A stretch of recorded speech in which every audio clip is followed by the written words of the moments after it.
Hello YouTube, this is Morgan, Airspeed Prime here with my next Sword Art Online Alicization review. This one is going to be for episode 4, which is called Departure. And yeah, really good episode. We got our first, I suppose, action scenes of the series, more or less, and it worked really well. I think in terms of what's to come, this definitely gives a good example of the way they're going to go about it. It's not just going to be all special techniques, they're actually going to have some good animation just around even basic attacks, as you could see with kind of Kirito's charge through the kind of random goblins, and then even the fight with the big goblin guy, the leader. I thought they had some good animation to make it a fight that wasn't just like two characters basically throwing special attacks at each other. I thought they like incorporated the sword skills in a kind of fluid way, and it makes me really excited to see some of the fights that are coming up that are going to obviously involve much more powerful opponents and stuff like that. So that worked out really well, and just in general I thought this episode accomplished a lot because it had to have a huge action set piece at the start, kind of emotional moment in the aftermath of the battle, and then kind of wrap up all of the stuff in Rulid Village before obviously Kirito and Yujiro go off on their quest. So in terms of just wrapping up that stuff for now, which more or less is in line with finishing up volume 1 of the light novels for Alicization, I thought this did a really good job at that. I like to bring up the whole artificial fluctlight thing and the influence that Kirito is having on Yujiro, but also Selka in this episode, in that that's very much becoming this very kind of prevalent thing in the series. I think that Kirito not being bound by the rules of this world and having to obey the taboo index and all that sort of stuff is having this influence on the other characters of this world to where he's making them act more independently. And you can see that just by the way kind of Kirito was, the way Yujiro was, he changed kind of over the course of this episode, inspired by Kirito to move this time and not just sit there still while, you know, Kirito is the one who moves. Because obviously, referring back to the first episode, that's what happened. Kirito tried to save Alice but couldn't. Yujiro couldn't even move. Here, Kirito rushes in, but Yujiro does as well, and he gets that inspiration to, you know, decide on his calling. When they eventually chop down the Gigas Cedar, the demon tree, he is allowed to choose what his next calling is going to be. And I really get the impression that if, you know, a couple of generations time, it happens naturally. They cut down the tree eventually, hundreds of years later, with the Dragonbone axe. I got the impression that the calling that person chooses is probably just like woodcutter or something like that. That it's not this default thing that, of course, they were going to choose like to be a swordsman. But Yujiro finishing it up, inspired by Kirito and having the, I suppose, ability there from Kirito to learn to be a swordsman, he has the ability now to accomplish that goal. And it's an example of the fact that he is this kind of AI. He's not a human, but he's not just a piece of code, an NPC, in that he's able to sort of make that kind of connection between all that stuff. Kirito is teaching me how to use a sword. I can get to the point where I'm strong enough to save Alice and do what I couldn't do before. And that's what the whole significance of the, you know, I've waited 6 years for you bit is, combined with the fact that Kirito and Yujiro both sort of begin to regain some of their memories of the first episode, basically, that they have known each other prior to this, which is really, really interesting, in that obviously, like, we're going to, I assume the next episode is probably going to explain why the significance of, you know, the whole losing memory thing, but we'll see exactly what they do. But I just thought that was kind of interesting that they showed that flash of the first episode, and at least for a second Yujiro remembered that he knew Kirito from when they were younger, and Kirito sort of began to remember it as well. I don't think they quite fully like accept that it is part of their history together, but they are both aware that it's something more notable than just a random vision. Similarly, obviously, during the healing scene when Yu-Gi-Oh is really badly injured and Selka has to use the sort of durability transfer sacred art, Alice kind of the spirit, the memory of her kind of comes back and basically puts the quest on the right path. At the top of the tower in the central cathedral, that's where I'll be. That's their goal ultimately, to get there, and that sets the quest off. And it's Alice talking to Kirito that does this, and obviously the significance of that, and obviously the significance of the whole Alicization thing.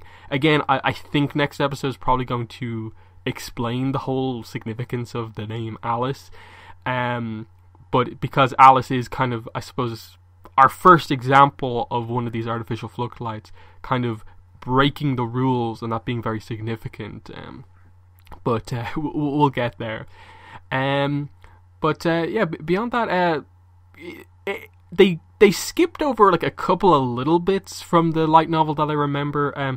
The biggest one would be that when Yu-Gi-Oh announces to everyone that he wants to be a swordsman, the man-at-arms of the village, the current one who's kind of in training, kind of speaks up, and they sort of have this issue of like, there can only be one swordsman in the village, and they sort of have Yu-Gi-Oh face off in a sparring match against the current man-at-arms of the village. He of course wins thanks to the training from Kirito. I understand, I think, why they didn't feel the need to put that in there, in that he hasn't had that much training just yet. I don't think you need to really do anything to like establish that the current guy in the village is even that good. So it's not really much of a proving point, given that Yu-Gi-Oh has sort of already proven himself. So I get why they didn't do it. We've got a lot of sword fighting stuff coming up in this series, so no need to do it now on a fight that doesn't really mean all that much. So him just announcing it, and just the celebration, the fact that it is a huge thing, that he cut down this tree that no one expected to be cut down for hundreds of years. They just let him choose whatever he wants, and it's fine. There's no need to kind of question it or doubt it, because he says immediately that his plan is to leave and basically, without saying as much, get Alice back. And the fact that he's kind of saying that, implying it to Alice's father, it was a kind of significant moment as well.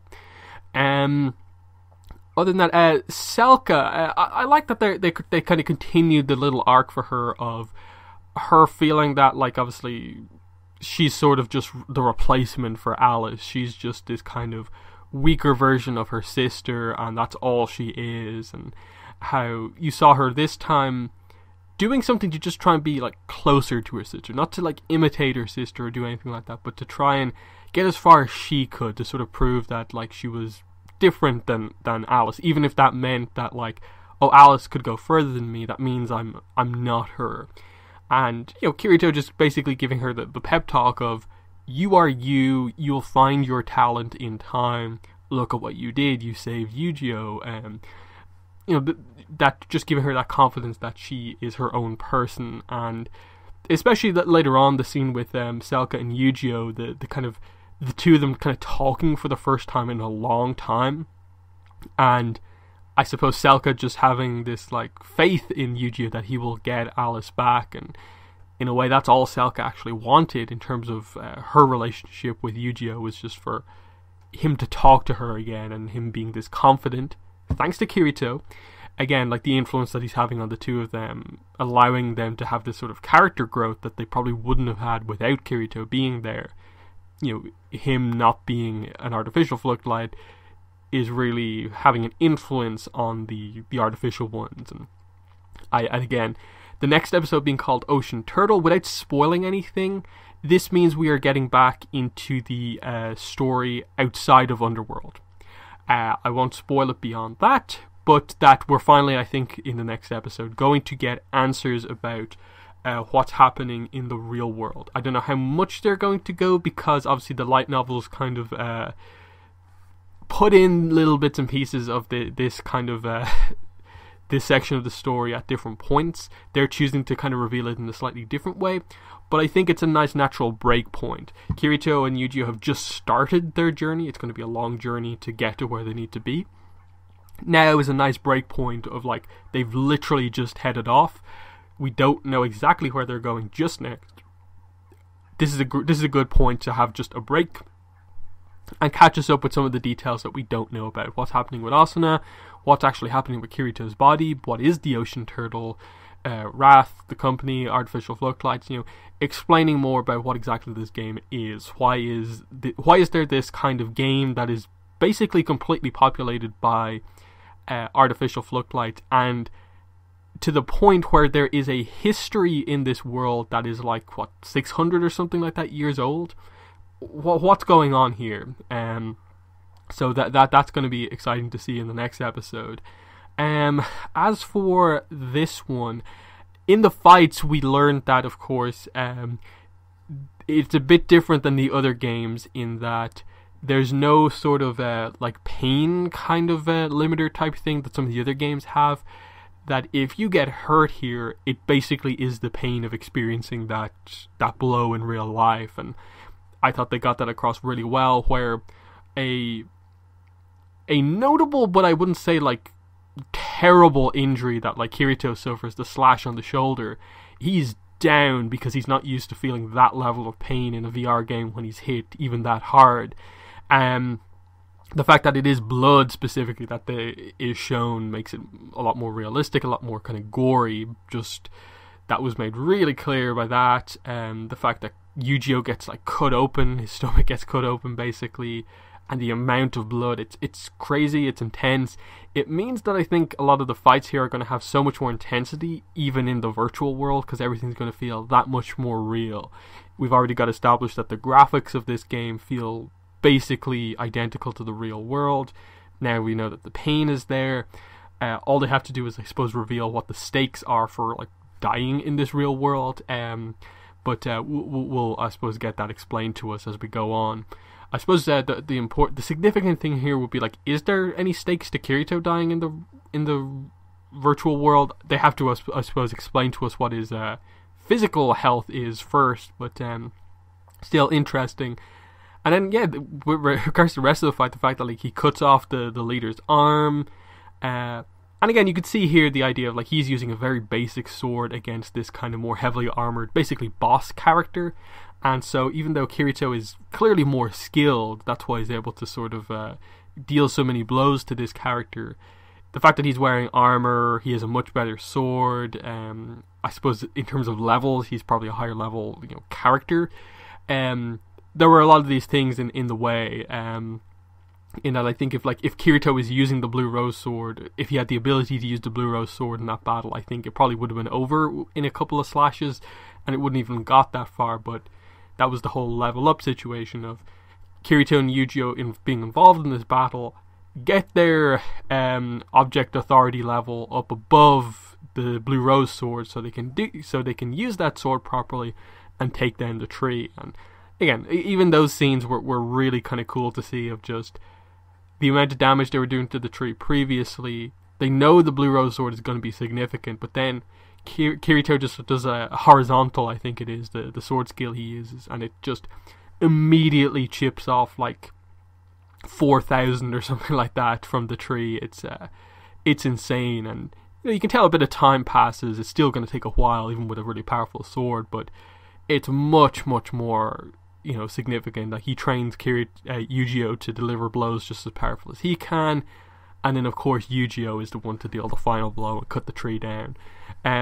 Very significant. Again, they should have, I think, skip over a little bit of the details with regards to, I suppose, the aftermath of the tree coming down, but I suppose they'll come back to that. They seem to be doing things in a way where if there's just like a tease in a scene of something that's maybe going to happen later, they leave that to explain until it's kind of important, rather than leaving these little moments in there where perhaps the light novel does. So we'll get to those kind of type moments. In terms of what I mean by that is like stuff like they leave, but they only have one sword. They only have the Blue Rose Sword, and while both Kirito and Yu-Gi-Oh have used it and are able to use it, still it is two swordsmen with only one sword. What's happening there? Where's the other sword going to come from? Outside of that, I just thought really, really good episode.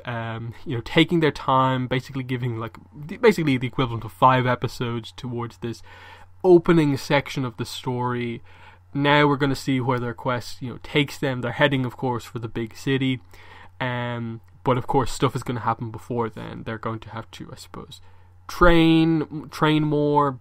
Obviously, each of them get their own swords, that sort of thing, before that happens. And then, most importantly, I think next week's episode, going into the real world stuff, is going to be very, very, very important. So that's my thoughts on this week's episode of Alicization. But in the comments, let me know what your thoughts were. But yeah, this has been the video. Thanks for watching, and bye.